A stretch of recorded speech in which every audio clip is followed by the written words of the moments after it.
Hi friends, welcome back with our video series William Shakespeare MCQs, William Shakespeare Life and Work. So this is the part 2 of the series. I hope you will like my little effort and will not forget to like and subscribe my YouTube channel. So here is our first question. The famous quote of William Shakespeare, "The first thing we do, let's kill all the lawyers," has been taken from. And in the options we have The Merry Wives of Windsor, Othello, The Moor of Venice, Pericles, Prince of Tyre, King Henry VI, Part 2. And among the given options, the right one is option D. "Let's kill all the lawyers" is a line from William Shakespeare's Henry VI, Part 2, Act 4, Scene 2. It is among Shakespeare's most famous line as well as one of his most controversial. Shakespeare may be making a joke when character Dick the Butcher suggests one of the ways the band of pretenders to the throne can improve the country is to kill all the lawyers. Question number 2. Who has written the critical book Characters of Shakespeare's Plays? And in the options we have Matthew Arnold, S.T. Coleridge, William Hazlitt, Edison. So the right answer of this question is option C.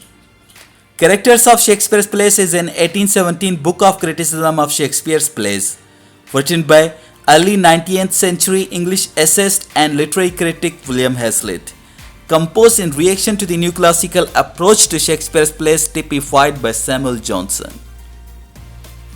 Question number 3. The famous line, "My Sally days when I was green in judgment," has been taken from. And in the options we have Hamlet, Prince of Denmark, The Winter's Tale, The Merry Wives of Windsor, Antony and Cleopatra. And the right one is option D. The phrase was coined in Shakespeare's Antony and Cleopatra in 1606. In the speech at the end of Act 1, in which Cleopatra is regretting her youthful dalliances with Julius Caesar, she says, "My salad days when I was green in judgment, cold in blood to say as I said then." Question number 4. Sweet are the uses of adversity. This line has been taken from.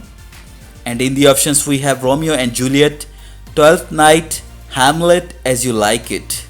And among the given options, the right one is option D.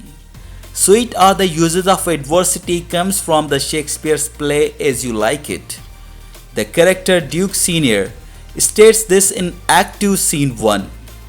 Duke Senior is pointing out the beauty that comes from adversity, and through this opportunity to get away from the court, he is finding solace in nature. Question number 5. Frailty thy name is a woman. In which play does this line occur? And in the options we have Othello, Hamlet, King Lear, Macbeth. So the right answer of this question is option B. Hamlet utters this famous phrase in Act 1, Scene 2. In fact, he is recalling the beautiful memories of his mother and deceased father. He mourns the death of his father and changing nature of women, referring to his mother, as she has married his uncle Claudius. He says, "Frailty thy name is a woman."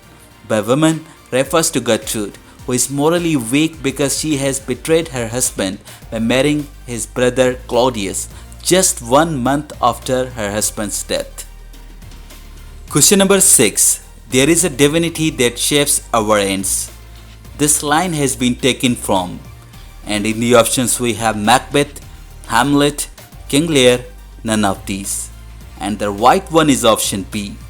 In stating that there is divinity that shapes our ends, Hamlet means that God is in control of what happens to us, guiding us even we try to forge our own paths through life. Hamlet makes this statement to Horatio, who has long been his trusted confidant. Question number 7. Which character of William Shakespeare says this line? "Life is a tale told by an idiot, full of sound and fury, signifying nothing." And in the options we have Hamlet, Othello, King Lear, Macbeth. And among the given options, the right one is option D. Macbeth's analogy portrays human existence as futile, trivial, and transient. He goes on to compare man's life to a tale told by an idiot that is chaotic and meaningless. Essentially, Macbeth is expressing his dark view on life, which he believes is futile, meaningless, and temporary. Question number 8. Who said that Shakespeare knew small Latin and less Greek? And in the options we have Ben Jonson, Spencer, Marlowe, Sidney. And the right one is option A, Ben Jonson. Question number 9. Who is the author of the critical work Shakespeare's Sonnets Reconsidered? And in the options we have W.H. Auden, Samuel Butler, Charles Lamb, E.M. Forster. And the right one is option B, Samuel Butler. Question number 10. Name the play in which the hero dies at the end of the 4th act, but the play continues to the 5th act.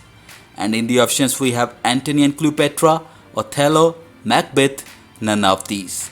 And the right one is option A, Antony and Cleopatra. So that's all for today. Till next video, take good care of yourself. Allah Hafiz.